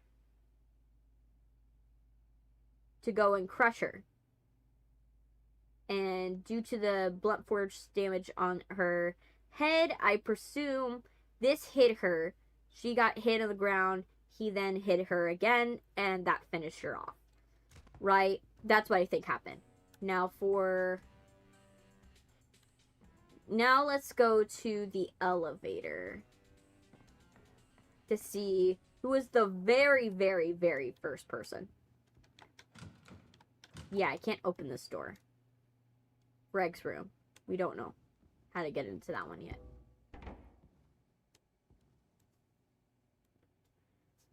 Let's go into the elevator.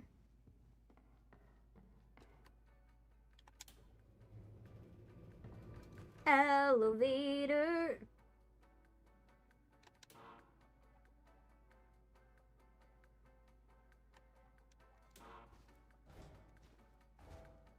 I still have more work to do. So you can't use the elevator. That sucks. So I can't use the elevator. That kind of sucks.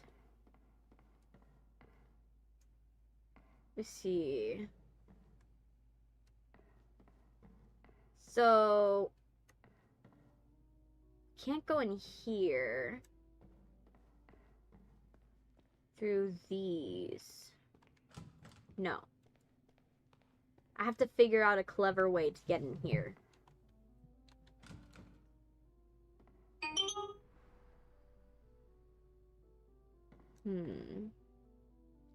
Maybe through the vents? Maybe I'll vent. That's what will happen. But yeah. So far, that's my running theory. That these on the bottom must have been, like, one of the last people. Had to be one of the last.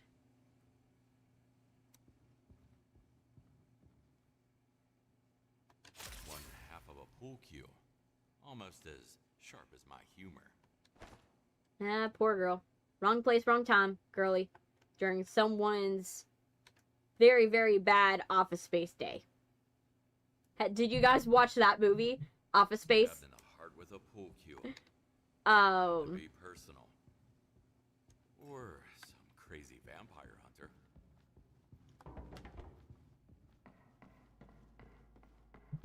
It reminds me of that movie, Office Space.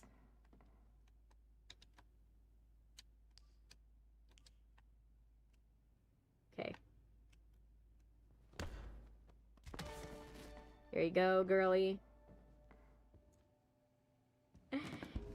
It's basically like the employees realize that they're not getting paid enough, so then they start going crazy and trashing the office, and like they go on the side of the road and beat a printer to death. Oh, definitely overshot that. and they just go crazy because they're like they're underpaid and overworked. Now, that's one for the books. That's what this reminds me of.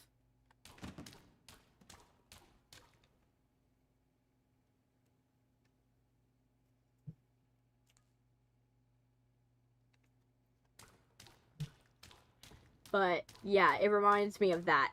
Or the the bezel experiment, that where it's that sounds my life. I have to watch it. Yes. Definitely watch it.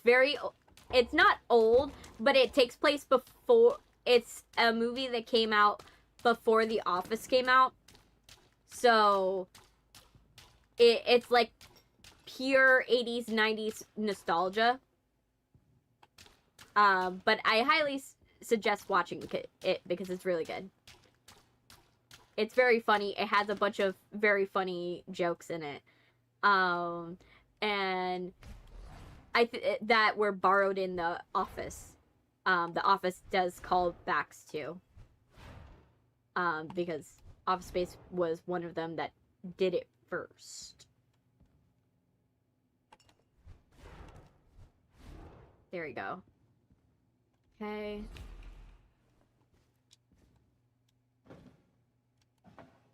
There you go. Now. Okay. I hear Little Spice. He's up to something. That's not good. I hear he's up to something with my sister.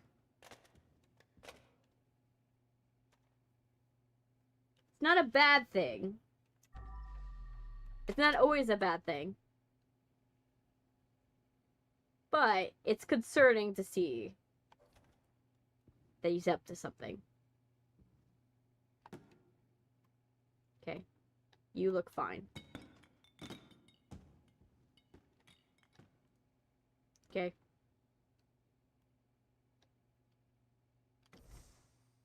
There we go. Sweet. What's the other movie you said? I think it starts with a B. It's like Bezel Experiment or something like that. It's where basically they trap a whole office building together and force them to kill each other in like a battle royale, and only one survives. And it's like, who's gonna get it?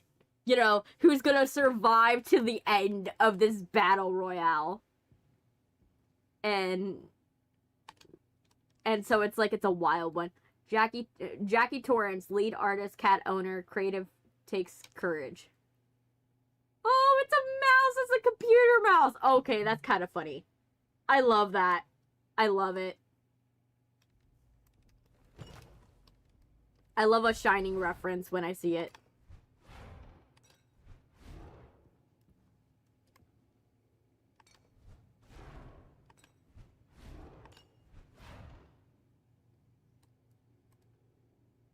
Okay. Oh, wow. Look at that. It's like Courage the Cowardly Dog and Ducky. Hey, Amaya, welcome. How you doing, Amaya?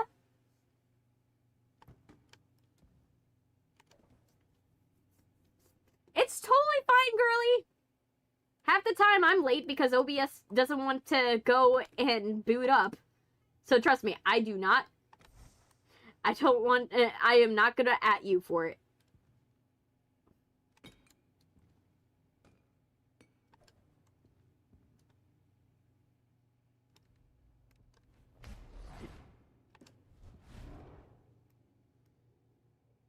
I can't stay long either. I'm with family and I'm doing good. That's totally fine. I don't expect you to stay the entire time. I know you guys, I know it's holiday season. I know it's holiday season for you guys. I'm not going to expect you guys to stay with me the entire time. That would be ludicrous to be like, "Oh yeah, you have to stay with me this entire time." You know, when this is the season to spend with your family, right? That would be too much to ask of you guys. Wait, do I have to clean it, or am I allowed to leave it alone? Oh, I can leave it alone. I don't even need to do that. Great. Something is blocking the way. The PC that has to be under the floor. I'll watch this stream off tomorrow. What are you playing this time? I'm playing Crime Scene Cleaner, but we're doing like the last level of Crime Scene Cleaner. So this level is the game devs killed each other. But yeah. But for those of you who are wondering what that movie is, I'll probably drop it in my posts, like what movie it is later, because I don't have a good memory of what it was, of what the name of it. I know it was like Bezel Experiment or something like that.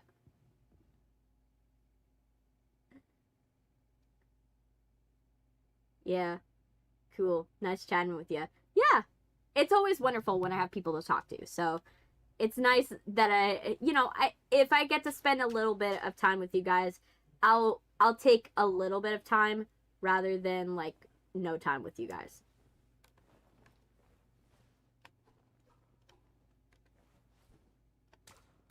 But yeah. Yes. Where's my flashlight? There it is. Yes. We are doing that. But yeah, so that's the movies that this reminds me of. Oh my gosh, so much blood. That'd be great. Horror is one of my favorite genres, and I'm looking for good ones. Yeah, there's a lot of good movies out there. Like, Companion was a good one. Terrifier's another one, but it's not for everyone. Terrifier, I have to say with that one, I have a disclaimer that that one is not for everyone. If you're not good with blood and gore, that one's not for you. Like, my cousins, they love Terrifier. Like, my younger cousins, they love Terrifier. But, like, and they're like, oh, that one's not really scary. It's very blood and gore. And I'm like, I have other friends that are like, oh my gosh, never again. I cannot get that one scene with the rats out of my mind. You know, there's some movies that are not meant for other people. But yeah. And like I say always, Jennifer's Body is on my top list. Lisa Frankenstein's on that top list. I really, really, really like, let me go to my sponges. That one's on my top list. That one's more of a romantic, like, dark comedy. But, like, Jennifer's Body is, like, very good. I can't, you guys will, I will not stress it enough. If you want a good anime that's a horror anime, Castlevania's really good. Their essay is decent. I didn't like that they didn't finish the series, in my opinion. Like, I feel like it wasn't finished. That was the only thing I didn't like about that anime. Another one, there's a Christmas one where Santa murders everybody. I forgot the name. I think it's like when everyone is sleeping. You know, and the guy that plays Hopper from Stranger Things plays Santa. That one's good. That was pretty good. They make Home Alone traps. Like, there's one kid that the Santa teaches them, okay, so this is how this is how I taught Kevin McAllister to make these traps. You know, and they start making Kevin McAllister's, like, traps from Home Alone. And he's like, okay, so this is how you rig the bowling ball to go and fall down from the attic onto their heads. You know, and then Santa Claus has, like, a sledgehammer and is just, like, wailing on people. You know? That's, you know, that one's fun. That one's a fun one to watch. Me and my dad love that one.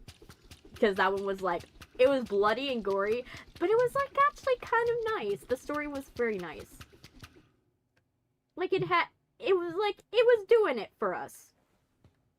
We were like, oh, it's kind of nice. Like, Santa Claus, he feels like beaten down by the world, and he feels like people don't respect Christmas anymore. And this kid is giving him hope. I kind of like that. You know, I love that. I think I think it's Silent Night, something like that. It's something so stupid. I forgot what it was. The name of it. But yeah. But that one's a really good one. Let me scratch my hand. My hand itches. If you've never experienced the Five Nights at Freddy's franchise, please do. That one's a pretty decent. Five Nights at Freddy's is actually pretty decent if you are willing to get into it. Companion was crazy. Yes, Companion was good. I love it. My partner didn't see the ending coming. Did you see Guillermo del Toro's Frankenstein? It's not scary, but it's really good. I've been wanting to watch it. I've been wanting to watch that Frankenstein because Guillermo del Toro knows how to deal with, like, horror monsters. He knows how to deal with monsters. And his whole thing is to just mess with Universal. Be like, oh yeah, you see this monster that is clearly public domain that you are going to try to make a ton of money off of? I'm going to do the same monster, but I'm going to make so much more money off of it because I'm actually going to accurately, like, do a decent version of this. And can do nothing about it, man. Can't do anything about it. And I love that for him. I love a petty king. He's being so petty right now, but I love it for him. Like, I love it for him. Like, be petty and be like, oh, you want to go and trademark how electricity works in, like, Frankenstein? Okay, then I'll come up with a different way to do electricity. And then you are going to have to deal with the fact that will be the better version. Right? Because you don't want to give me the money to do whatever I want with this movie. You could have had Guillermo del Toro's version of Frankenstein, but no, you wanted to have your version of Frankenstein. So I guess I will do it my way. And it'll be the better way. And like I said, I'm living for it. I'm living for this timeline of Guillermo del Toro, like, messing with Universal. Because he's been doing that for the past years. Like, Shape of Water. He did it with, like, Pinocchio with Disney. He did that with, like, he did it with Dracula. He's been going through the archives of, like, Universal and Disney and just being like, okay, now I'm gonna do it better. And I respect it. I absolutely respect it, and I am living for it. But yeah, I love it for Guillermo del Toro. He's a really good inspiration. My real inspiration is actually, like I've said this before, Tim Burton's more of my fave. Tim Burton's my favorite. My personal favorite. I love movies done by Tim Burton. He's, like, I'm inspired by his style and his directorial and producing, how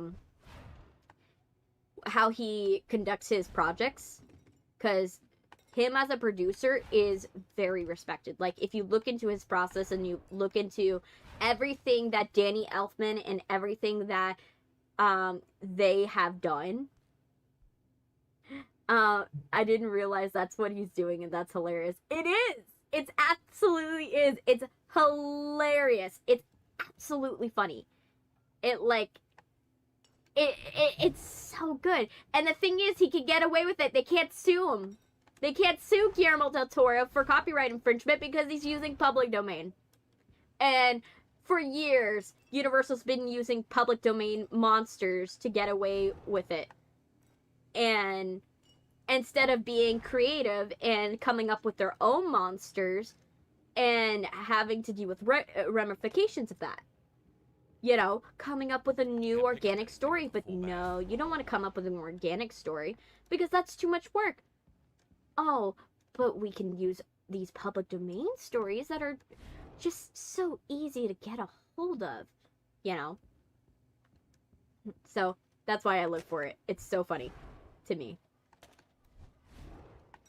But yeah, I love that, and you know, I'll start respecting Universal and Disney when they actually come up with a original story.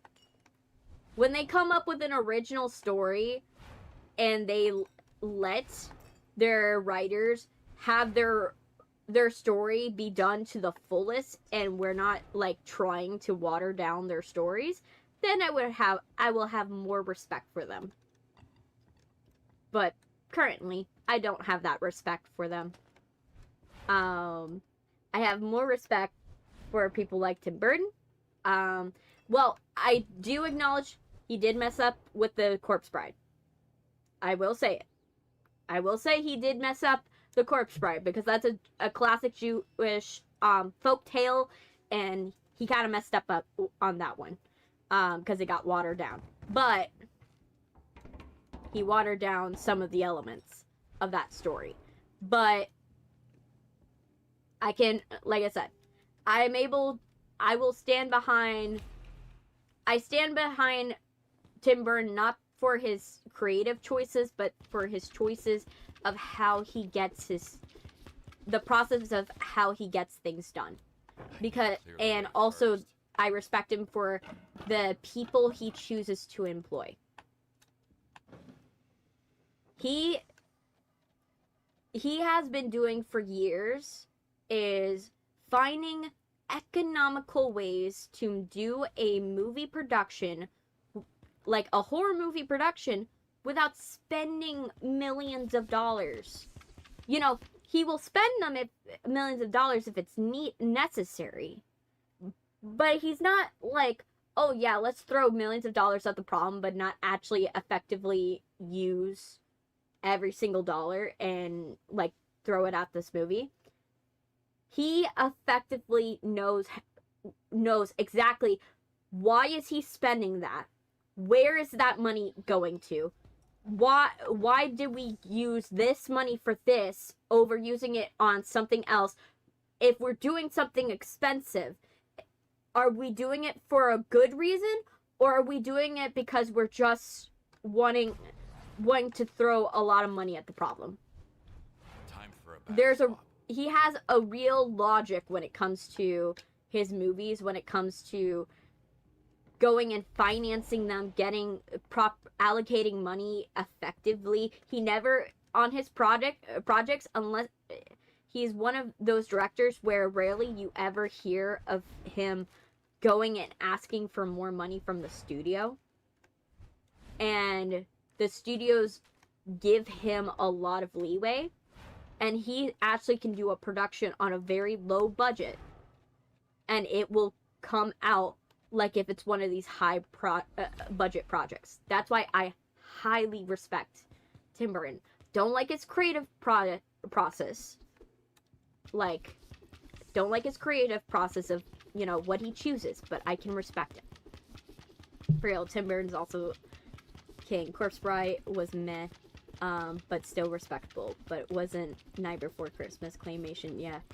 My partner and I are just talking about movies spending millions and why ruin movie experience. Yeah, Corpse Bride, if you don't know the story, Corpse Bride, the folklore version, is a story of a polyamorous relationship with a ghost.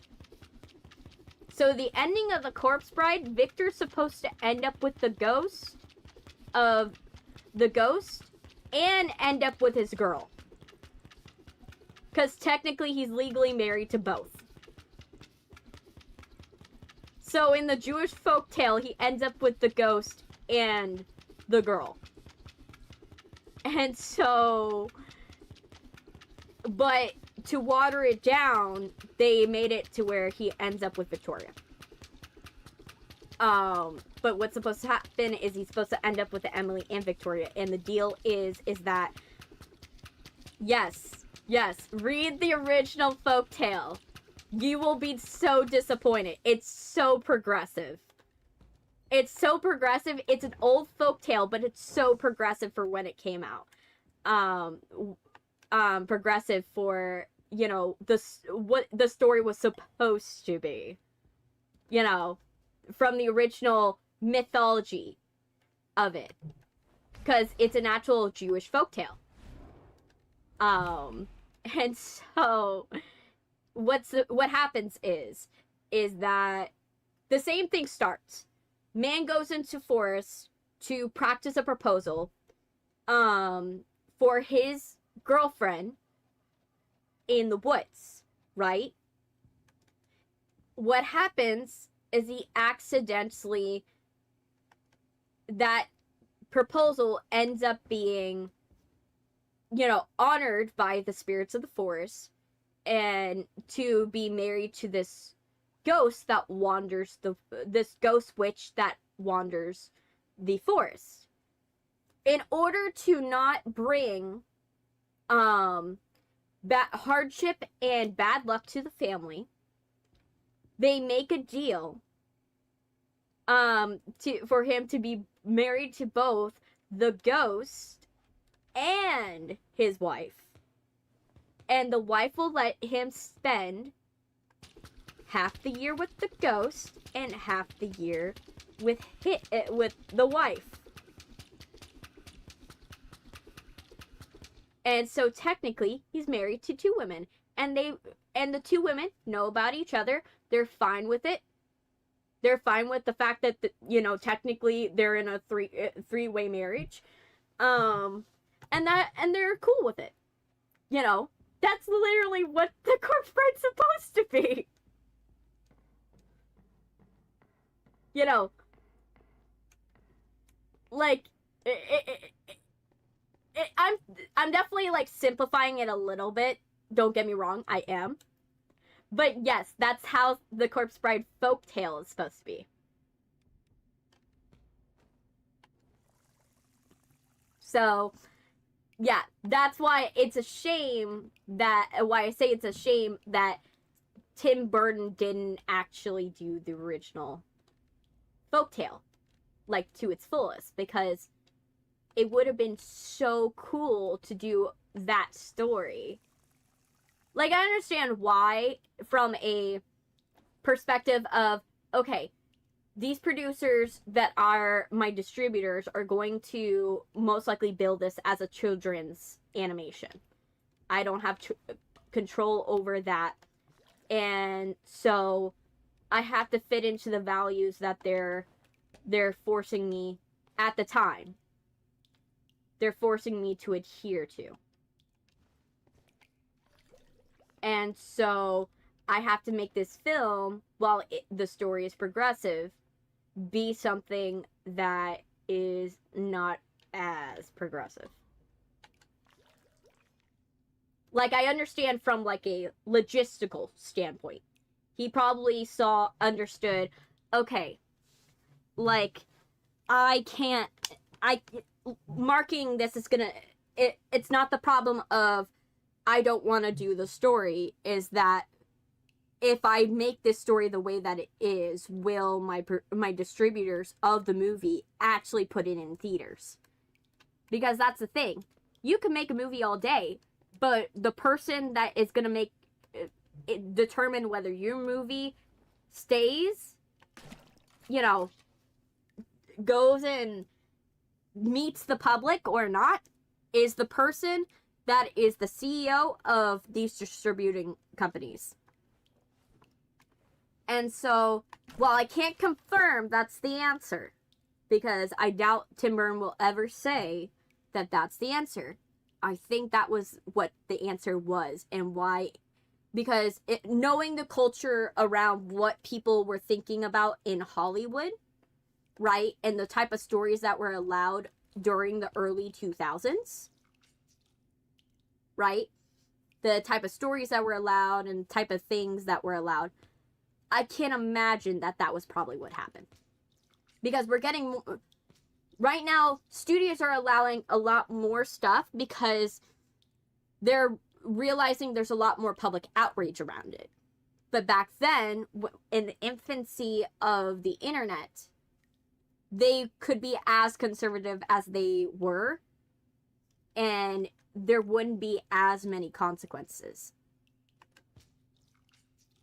So while I can't confirm it was done because of logistical reasons, I can say that that is my theory on why. So, like I said, I can respect him. I don't know the man personally, so I can't determine if he's a good person or not. That's why I say always, you know, I can't tell you if this person's a real, you know, evil person or not. I couldn't, because I don't know who they are truly. I've never had an experience with them. I've only have theories and knowledge based on stories on what I've heard. But that's exactly what they are. Stories. And at the end of the day, a person could have 100 million stories spin about them and none of them be true. Or vice versa. They could all be true. Or half of them be true. So I can't exactly deem a person is true or not. What I can analyze is why they might have made decisions based upon the information I have. So, like I said, I'm not saying that he's a good person, because I know a lot of people are angry about how Corpse Bride was treated. But what I will say is that was the culture around the time logistically. Do I think it was right? No. But do I think that that's probably what happened? Yes.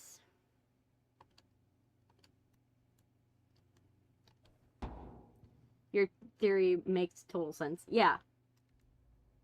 You know, I'm not gonna, like I said, I'm not gonna come to a conclusion that is totally unfounded. You know, because sometimes the simplest answer is usually the real answer.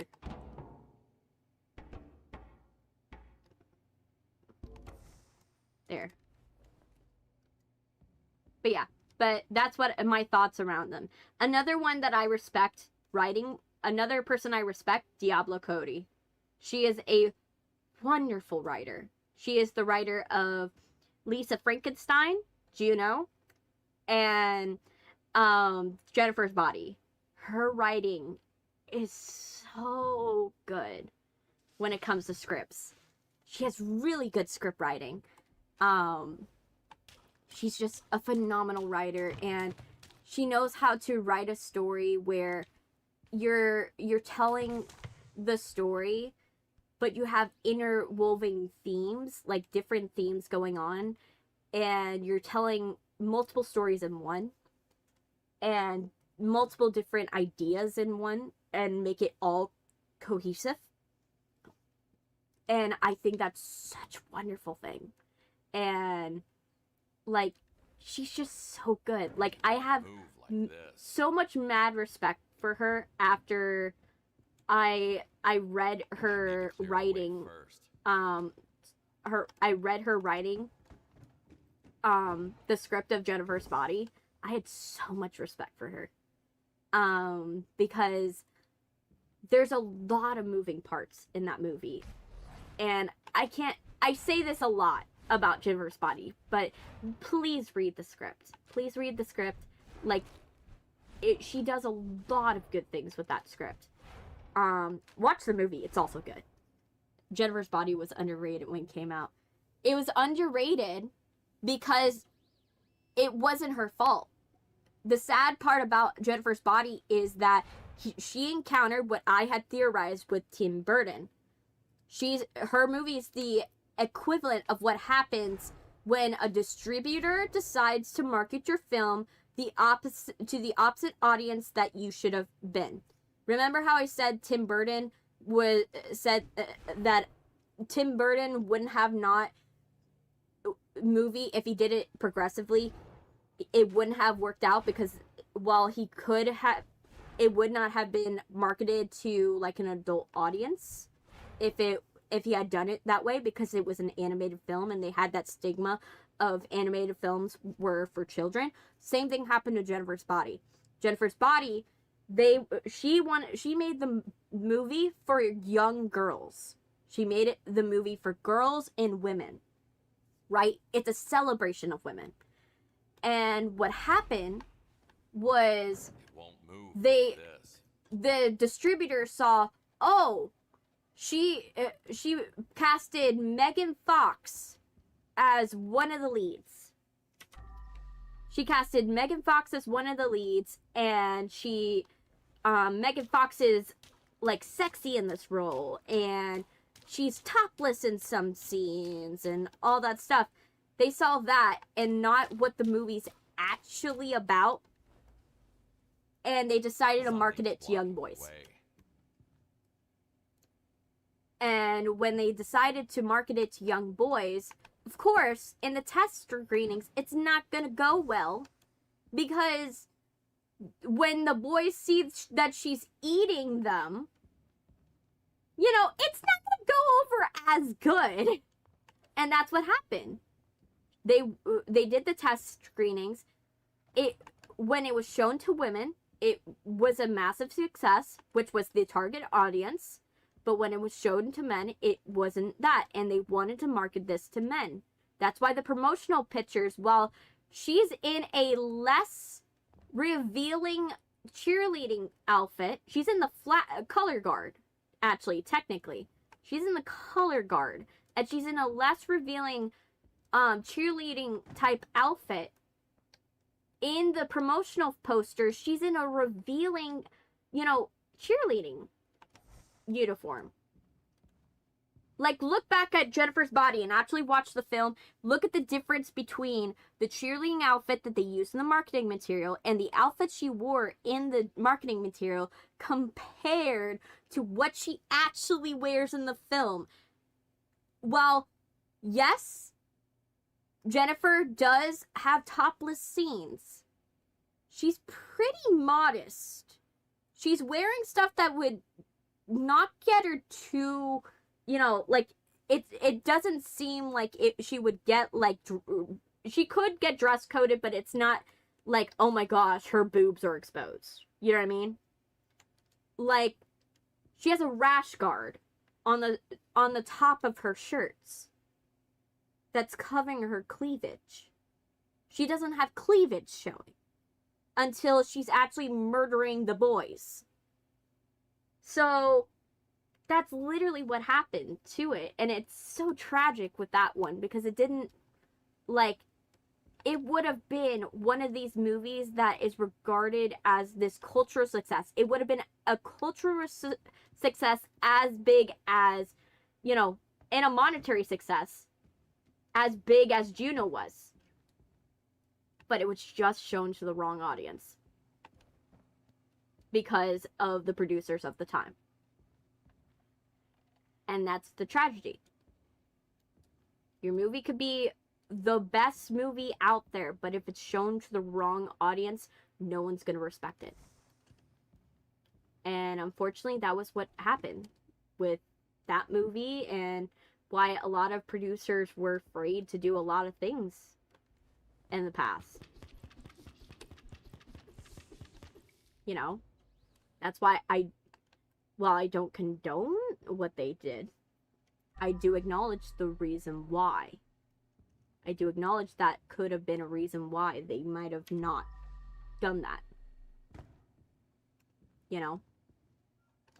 But yeah, I love, like I said, I can talk endlessly about Jennifer's Body. It's one of my favorite movies. But yeah, I love Wiley, Ed and Wyatt. I like that one. Just, Kevin Peele is so good. Coning and Peele are so good. They're such good people in terms of writing. Like I said, don't know who they are personally, so I can't say if they're good people, but I could say they're really good in the stories they come out with.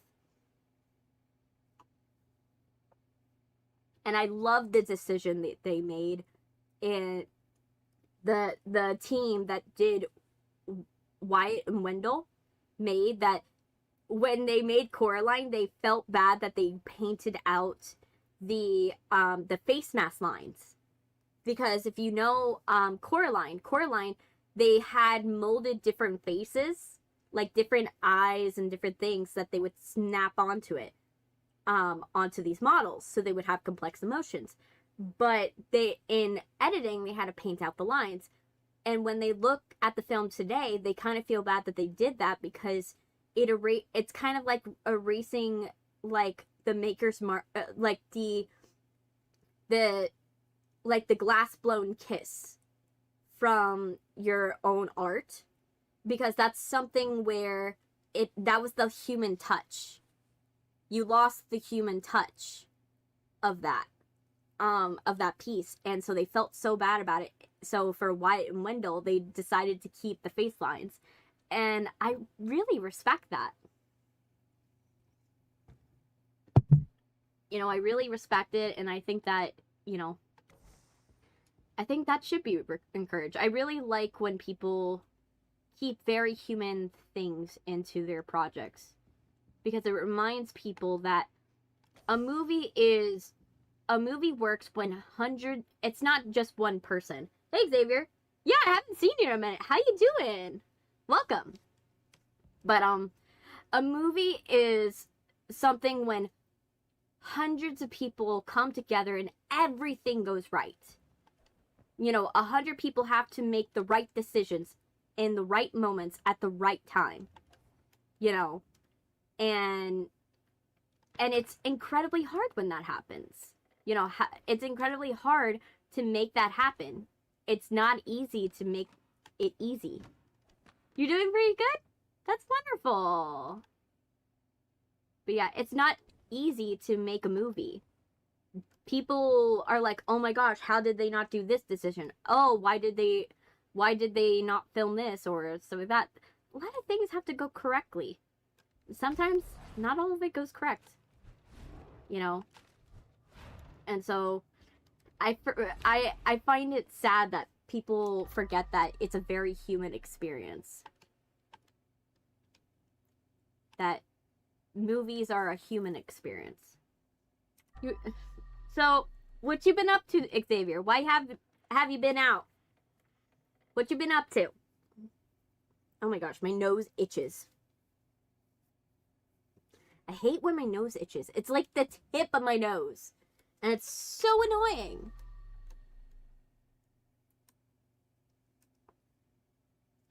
I heard it's like from like stress. Like if you get like stressed out, or like you like are like not or like if you're anxious, your nose will start itching like that, where on the tip of your nose, and it's like a stress response. I heard that. But I'm like, oh, why does it want to itch? I don't like that it's itching. Can my nose not itch? Can it not? Can I just have a nose that doesn't itch? But yeah, so like I said, movies are like 100 million people have to make the right choice, and if 100 million people don't make the right choice at the right times, you lose money. And it's so hard to get so many people and so many things to go right in one go. It's a very, like I tell you, it's a hard task to make movies. It's a lot harder than a lot of people think. It's really hard to have people be absolutely perfect for every job that everyone did. Imagine you work in a corporate office, right? And you have to get everyone in that entire office to be on task, doing perfect quotas, and meeting marks, and you have no ability to fail. And if somebody does fail, then the movie could be set back by months. Then your progress could be set back by months. That's the equivalent of what it is.